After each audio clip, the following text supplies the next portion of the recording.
De pouvoir avoir des Jeux paralympiques en France, c'est une opportunité qui est juste incroyable, de pouvoir d'abord changer le regard sur le handicap et la différence, à travers la performance, à travers les émotions, le fait qu'on va partager avec le public.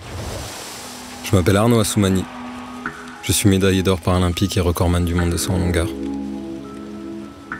Moi je suis né sans avant-bras gauche, donc j'ai une prothèse et j'ai différentes prothèses que je porte pour m'entraîner et puis pour les compétitions. Et donc quand j'ai commencé à l'âge de 11 ans, j'étais avec des athlètes qui n'avaient pas de handicap. Je voulais tout simplement faire de l'athlé, m'amuser avec les copains, les copines, et puis après faire des performances, en tout cas me dépasser. Et c'est parce que j'avais fait les championnats de France en jeune et que j'étais arrivé dans les 10 meilleurs français en jeune que mon entraîneur à l'époque, Gaël Gonzalez, s'est dit tiens, ce serait intéressant de connaître ton niveau en handisport. Et donc on a été faire les championnats de France l'année d'après, et à ma plus grande surprise que j'ai remporté assez facilement.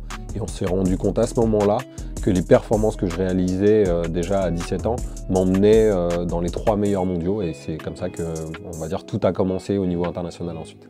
C'est compliqué de s'approcher de performances de valides parce que justement les athlètes paralympiques ont un handicap. Ce qui ne veut pas dire que pour certains athlètes, par exemple déficients visuels, ou pour moi, qui suis déjà monté sur un podium au niveau français, j'ai déjà été 3e au championnat de France en valide, on peut s'approcher des performances valides. Mais forcément, il y aura toujours une différence. Et donc là, la meilleure performance mondiale, le record du monde, c'est Mike Powell avec 8,95 m. Moi, mon meilleur saut, le saut le plus loin que j'ai réalisé, 7,91 m, et dans des conditions régulières, 7,82 m. Ce sera la première fois qu'on aura les Jeux paralympiques en France, 100 ans après pour les Jeux olympiques. Ma famille sera présente, les amis seront présents, et des personnes qui n'y connaissent absolument rien aussi, et c'est ça l'enjeu. C'est réellement à travers quelque chose de ludique, où on va pouvoir se connecter à travers une identification, parce qu'on partage la même langue, le même drapeau.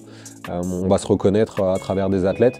Il va y avoir des clubs, un peu plus de 3000 clubs qui vont être formés grâce aux Jeux olympiques et Jeux paralympiques en France.